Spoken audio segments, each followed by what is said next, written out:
90.5. Dis die Shapeshifters met Lola's Theme op Groot FM 90.5, 23 minute oor 1 en op die lyn het ek die awesome Hunter Kennedy. Hoe gaan dit met jou? Lekker, Annelie, lekker. Hoe gaan het met jou daar? Nee, hoorie, ons kan glad nie klaar nie, dis Vrydag. Ek het nie verloor by ons golfdag gister nie, so dit kan net beter gaan van hier af vorentoe. Amazing. Goeie werk. Ek sien nou jou t-shirt, nice t-shirt. O, yes, dankie. Ek het actually nie eers besef nie. Ek het 'n polisiekar t-shirt aan wat sê harde negatiewe musiek het my lewe gered. Ek love it. Hoorie so, ek is 'n huge fan by the way en ek love Oh die my nuwe God. song.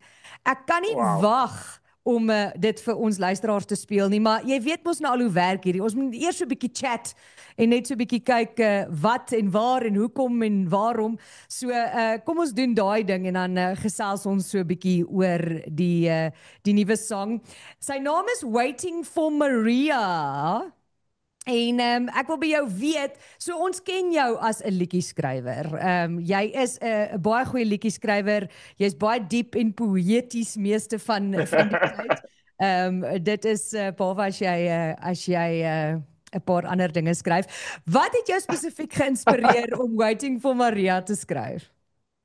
Yes, die song kom actually al 'n lang pad. Ek die chorus is eintlik nogals letterlik. Ek het dit geskryf toe ek gewag het om my dogter Maria te sien net nadat sy gebore is, jy weet vir die tweede keer kind of thing. En ja, ek weet toe weet nie altyd waar die idees vandaan kom en goed nie, maar die melody en die woorde het maar in my kop ingekom. Ek het seker maar in 'n heightened state gewees, jy weet, in daai oomblik. Ek bedoel, dit voel asof mense lewe nogals vinnig verander. Anyway, so 10 jaar terug dit geskryf ja, sy word 10 nou later die maand. So dit is al lank aan die gang. Ek weet nie, net in daai oomblik om te wag vir haar, dat dit vir my so afgevoel asof die res van my lewe kind of voor my flash ook, om daar te wag om haar te sien en dan like, imagine hoe ek vir haar wag buite die skool en dan jy weet I don't know, soos daai I remember the days of our lives. Jy weet daai. Ja. Dit is just die hele ding. Ek weet nie hoe ek wag dat sy by die huis kom in die aand as 'n tiener is en so, yeah, you know what I mean. So dit's net ek het swaalf net ek weet nie die hele ding voor my sien afspeel en toe 12 oor die jare het ek die verse geskryf en die liedjie was al deur 'n paar verskillende vorme, was op 'n stadium so 'n bietjie van 'n hip-hop Post Malone-erige ding en ja, in die vorm wat hy nou is hy seker al vir so die afgelope 2 jaar. En ek is eintlik net bad al met my eie musiek. Nee man. Het maar dit Franswa was like, ja, wel ek nie Waiting for Maria perform by Franswa en vriende nie. Ek sê ja, dis 'n great idea. Toe sê sy maar jy sal probably die song moet release sodat die mense at least die song sal ken. En ek bedoel dit nou maar. Dan moet hy nou klaar gemaak word. Dis mos hoe dit werk. So Ja, mens kort daai ja. vriende. So jy het nou gesê en ek weet in julle persverklaring sê jy ook dat jy en Fred Den Hartog het eers so half 'n hip-hop tipe Post Malone vibe gehad of probeer vir die liedjie, maar toe het julle alles gestrip. Hoe het jy geweet, okay, dis nou die regte vorm van die sang? Ek weet nie. Dit is seker maar net want daar's ook nie 'n rede gewees hoekom ek nie die vorige weergawe nie vrygestel het nie. Dis nie asof ek nie gelukkig was daarmee nie. Dit is nie asof ek ongelukkig was daarmee nie. Iemand het my actually geboek om hulle verjaarsdag te speel en in soos 'n stripped down akoestiek formaat en toe het ons hierdie liedjie aangepas vir daai show en ek dink toe het iets van net geklik, jy weet, dat met die emosie, dit werk vir my actually nogals goed in hierdie formaat, omdat dit so die emosie kan baie beter deurkom, dink ek. Die ander ene voel so performative en daar's daar so baie ander goeders wat aangaan, waar hierdie is net die message en ek dink die emosie kom baie beter deur op hierdie weergawe. Definitief 'n pa en dogter tipe vibe nou daar aan die gang. Ja, ek moet sê my vrou en Maria hou ook meer van hierdie weergawe. So dit het ook gehelp. Hoorie so, as ons terugkom gaan ons jou song gou speel. Dis Hunter Kennedy se nuwe een Waiting for Maria en dan moet ons bietjie gesels meer oor die lied, maar ek wil graag hê mense moet hom eers hoor, sodat hulle Okay. die vibe kan verstaan en sodat hulle die song kan verstaan. So bly ingeskakel, dit is op pad Hunter Kennedy op 'n middag saam met my Annelie Bouwer net hierna. Hoe awesome is dit? Dis Hunter Kennedy Waiting for Maria, splinternuut hier op Groot FM 90.5. Hunter, hierdie is 'n awesome song man. Ek is mal daaroor. Jy is te gaaf, dankie. Ek weet nie wat om anders te sê nie. Ek is bly jy hou daarvan. My check is in die pos, hoor. Hoorie so, sê gou vir my, jy het gesê dat jy noem hierdie projek Waiting for Maria jou next solo chapter. Hoe sou jy sê verskil dit van alles wat jy al saam met Polisiekar, die Heuwels Fantasties en jou solo goed gedoen het? Jy sê die groot verskil ek is dat dit in Engels is, wat so bietjie anders is. Ek ons het nou die aand gechat by so 'n ding wat gegaan het oor woorde en kuns. Daar was 'n boerneef uitstalling en een van die goeders wat ek daar besef het is dat ek voel asof ek so klein bietjie van 'n ander persoonlikheid het in 'n ander taal.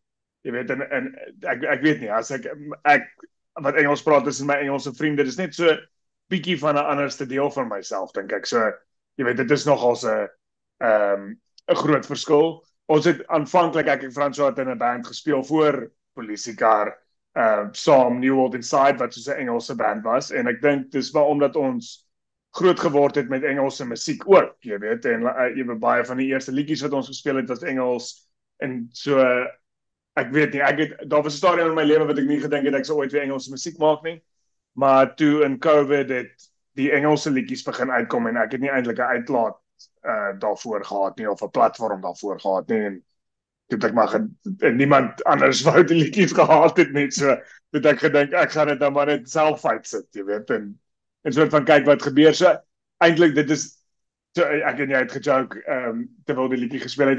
Ek sou nie noodwendig sê hierdie is vir my 'n kommersiële projek nie. Dit is definitief meer van 'n persoonlike / art project, jy weet. Maar is dit is dit nie wat musiek juis veronderstel is om te wees nie? Dit is art. Dit is veronderstel om daai uiting van jou persoonlikheid te gee. Dit is waarvan ek hou om na te luister. Dit is seker 'n age-old argument tussen pop en art. Jy weet, I guess you get pop art as well. Maar ag ja, ek weet nie eers hoekom ek daai caveat daarin gegooi het nie. Dis maar net soos dis I don't know. Dis nie vir almal nie, maar dis dalk vir jou. You know what I mean? So ek sou sê dit is 'n groot verskil. Is die feit dat dit Engels is en dis so 'n bietjie meer persoonlik. Jy weet, ek dink in die groepe skryf ons tog saam. Senneman van Polisiekar skryf ek meeste van die woorde, maar daai woorde kom uit ons praatjies met mekaar en goeters wat persoonlike grappe is of interpersoonlike soort van discussion points is, jy weet, en elke dinamiek verskil, jy weet, in Heuwels, ek en Peer en Fred het 'n spesifieke soort van persoonlikheid saam en Fokol Polisiekar is ons persoonlikheid nou weer ietsie anders en so ek dink hierdie alhoewel ek werk saam met vervaardigers soos Fred en Dolf, dink ek is hierdie baie meer persoonlik en vreesaanjaend omdat ek nou die voortou vat, jy weet. So ja, die projek se werkstitel is The Problem with People is They Tend to Generalize. Ek love dit, by the way, maar dis 'n baie sterk titel. Hoekom juist daai frase? Ek hou maar net van ek bedoel dit is funny. Ek hou van die cyclical joke daarvan, jy weet, en obviously maak ek 'n veralgemening met daai stelling. Presies. Ja. En ek bedoel dit is maar net ek hou daarvan om mense te prikkel en ek weet COVID, so baie van die liedjies kom uit daai COVID tyd uit en ek dink daar was net so baie opinies en fear-mongering en stuff online en ek bedoel die afgelope paar dae even is dit nog steeds daar en ek persoonlik dink werklik dat dit is meestal die probleem is dat mense hierdie blanket statements maak waar hulle net veralgemeen. En jy weet so ek is beide sarkasties daaroor en ek bedoel dit. Die titel. Wel, dis waar, mense tend to generalize, hulle veralgemeen maklik. So jy Ja, jy en ek ook, obviously. Ja, maar dis maar 'n menslike ding, maar ek dink ook iets wat baie, ek het nou vroeër die week met Prime Circle gepraat oor hulle nuwe song wat dan nou spesifiek gaan oor hulle sober journey en mental health en dan praat jy van dualisties wees met hierdie of mental health en creative freedom. Hoekom juist daai temas in Waiting for Maria? Kyk, dit is daai ek wonder of hoe daai temas deur werk in Waiting for Maria. Ek sou sê vir die groter projek as ek nou al die ander songs in ag neem, dan is dit nogals temas wat daar uitkom en dit is nie eers noodwendig consciously nie. Ek dink dit is maar subconsciously wat daai goeders deurkom. In Waiting for Maria weet ek nie noodwendig of die mental health en substance abuse so groot rol speel nie of jy weet ek sou sê hierdie is ek dink in Waiting for Maria kan jy so half hoor kan jy my denkproses hoor van nie daai worsteling nie, maar hoe ek so al verantwoordelikheid moet neem as ouer, jy weet, en ek dink en soos beide die vrese rondom dit en jy gaan jouself so 'n bietjie beter leer ken, jy weet, ek dink as jy probeer 'n goeie ouer wees, en dit is funny want die song gaan eintlik nie oor Maria nie, dit gaan eintlik oor my en my en hoe sy my verander het, jy weet. Maar dis die ding, ons praat ook nou oor mental health, wat 'n baie groter tema deesdae geword het, iets waaroor mense baie makliker nou praat as voorheen, dalk nog steeds nie maklik genoeg nie. Maar in my persoonlike opinie dink ek ook, dis iets wat jy eintlik al lankal subconsciously oorskryf. As 'n mens gaan luister na Polisiekar, of jy gaan luister van die goeters van Jewels Fantasties, of van jou solo goeters, of wat jy vir ander mense geskryf het, dit is iets wat derentyd deurkom, is daai struggles. Seker. Ja, ek dink die struggle op my mental health is maar 'n tema in my lewe. Ek dink in ons almal sin, moenie worry nie. Sure. Ja, exactly. Ek dink daai wat in die persverklaring staan is maar 'n general ding, jy weet, en natuurlik in hierdie Engelse solo projek sal word dit miskien maar net meer gekristalliseer. Ek weet ek raak nou 43 en ek leer myself nou al ken vir die eerste keer. En jy weet, toevallig dink ek het dit baie te doen met kinders kry en so jy weet, as jy sien hoe sy groot word, of toe ek nou gesien het hoe sy groot word, kon ek amper relatief dink aan hoe ek groot geword het, en ek weet nie, dis asof mense net konteks kry vir mense eie staf, en ek dink selfs daar's ou traumas en goeters wat tevore kom, en dan moet mense met daai shit deal as 'n groot mens nou, jy weet. Ja, en natuurlik, obviously is jy en Fransjo van Cooke groot vriende, al die jare nog steeds, wat amazing is, dis nie iets wat almal kan sê nie. So Fransjo van Cooke, ek is baie mooi en duidelik laat weet deur Louise, dat Fransjo van Cooke's mal oor die song. Franny, ja, ek moet sê, dit is amazing dat hy dit ook pan. En jy het dit voorheen genoem, jy het vroeër gesê dat dit is as gevolg van hy wat gesê het, okay, jy moet hierdie nou by Fransjo van Cooke en vriende optree, so the song needs to get done tipe ding. Sê gou vir my, hoe voel dit om vriende soos daai in jou lewe te hê wat hierdie hele pad saam met jou gestap het van jonk wees en love wees en deur mental health issues gaan en dan nou trou, kinders hê en so voort, wat altyd vir my interessant is, want julle het altyd gesê julle sal dit nooit doen nie, maar in elk geval True story. Prove yourself wrong. Vriendskappe soos daai, hoe moedig dit jou aan in jou skryfproses, in jou songs wat jy uitbring en so voort? Yes, ek bedoel, dit is maybe iets wat mense for granted vat baie keer, maar jy weet, baie keer vang ek myself in net moes gratitude, want soos wat ons nie gedink het, ons gaan werk trou en kinders kry nie, het ekskuus, ek wil net gou die deur vir my hond oopmaak. Het ons jy sien, dis die groot mens lewe is, as jy die deur vir die hond moet gaan oopmaak, dan weet jy nou is jy 'n groot mens. Maar ek wil net in my defense dink ek het ons at least die werktrou en kinders kry ding op ons eie terme gedoen. Dit is die bare minimum waarvoor en ons het, ja, ek bedoel ons het die rock and roll leefstyl uit ons liefde uitgekry en toe gesettle, jy weet. Maar met Franny, ek bedoel, yes, hy en Wynand het my kom optel by die huis toe ek 17 was, dink ek, in standaard 9 en ons het ons eerste band practice gaan hou. So ek ken daai dudes al lank en ons is al weer baie ups and downs en stuff en ja, ek sou sê hulle is my broers, jy weet, die pad het maar 'n manier om ek is die enigste kind, so dit is nogal cool om hierdie dudes my broers te kan noem. En al die verskeie bands waarna ek al gespeel het, is ons nogal so tight met groep al vir jare, which is amazing. Nou, hulle sê altyd mense moet nie in besigheid ingaan met jou vriende nie, maar dit het vir ons kind of uitgewerk. Ek sou nie sê dis maklik nie, maar dis eintlik nogals lekker om mense vir so lank te kan vertrou en jy weet, so ek voel asof daar 'n moerse solid social base is, jy weet net like daar's 'n solid vriendekring en ons kan rely op mekaar en dis natuurlik soort van magical. Kyk, wat ek wou gesê het is, ons het nie gedink ons gaan werk trou en kinders kry nie, maar ons het ook nie gedink ons gaan ouer as 28 raak. So dit is alles You made it. Dis alles kind of, ja. Dis alles kind of. Nou net wonderlik. En dit is amazing dat ons soos ek en vrou het al saam gaan vakansie hou as families en ons dogtertjies is maatjies en jy weet, soos, ja, ek bedoel, ek voel dankbaar, so ek sê, ek weet jy het gevra hoe voel ek, en ek is baie grateful.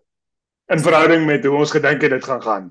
Ja, dit het baie goed uitgedraai. So, jy gaan hierdie optree by Fransje van Cooke en vriende, jy het ook net nou gesê, as jy kyk na die groter prentjie van die ander songs oor mental health en so, beteken dit dat in 'n dag soos vandag, waar mense nie regtig meer albums uitbring nie, ons 'n album van Hunter Kennedy kan verwag?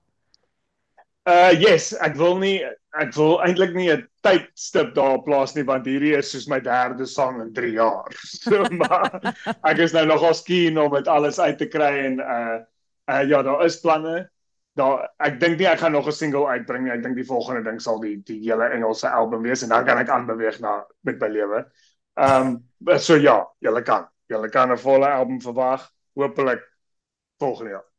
En dan net so 'n laaste vraagie vir jou. So jy het nou gepraat oor julle wat hierdie lewe saam stap en al die dinge waardeur julle is en dit is soos 'n movie omtrent en jy sê ook dat mens hou aan omdat ons nie die einde van die movie wil mis nie. Voel jy self jy's nog in die middel van jou storie? Ja, ek moet sê die feit dat ek skryf voel asof dit so per ongeluk met my gebeur het. En jy weet, hoe langer ek dit nou gedoen het, dan voel ek asof dit so iets is waarop ek moet fokus en ek het nog ons narratief baie opgeswat en nageslaan net op my eie. En ja, ek weet dit voel soos 'n storie en ek voel ek is in die middel. Dis awesome. Hou duime vas. Cross your fingers. Ja, ek wil nou nie myself jinx nie. Maar ja, ek dink ek voel asof die rowwe eerste helfte verby is en nou kan ek so half begin bou, jy weet. Hoorie, dit is awesome om met jou te praat. Ek wens ons het baie meer tyd gehad. Dankie vir jou tyd. Dankie vir die songs. Nie net hierdie ene nie, maar ons weet jy staan agter baie van hulle ook. En ons kan nie wag om jou by Fransje van Cooke en vriende te sien nie. Yes, so baie dankie vir hierdie geleentheid. Ek waardeer dit. Lekker dag daaroor. Bye. Lekker. Dis Hunter Kennedy en sy nuwe song Waiting for Maria is nou uit. Maak seker dat jy daai ene sommer nou op jou naaste stroomdiens, is mooi Afrikaans wat ek praat, gaan aflaai daar, gaan kyk, hy is daar Waiting for Maria en natuurlik by Fransje van Cooke en vriende hierdie jaar. Bly ingeskakel vir dit alles. Nou eers so gepraat van polisiekar. Hier is hulle met Ek glo in die son op Groot FM 90.5. Groot FM 90.5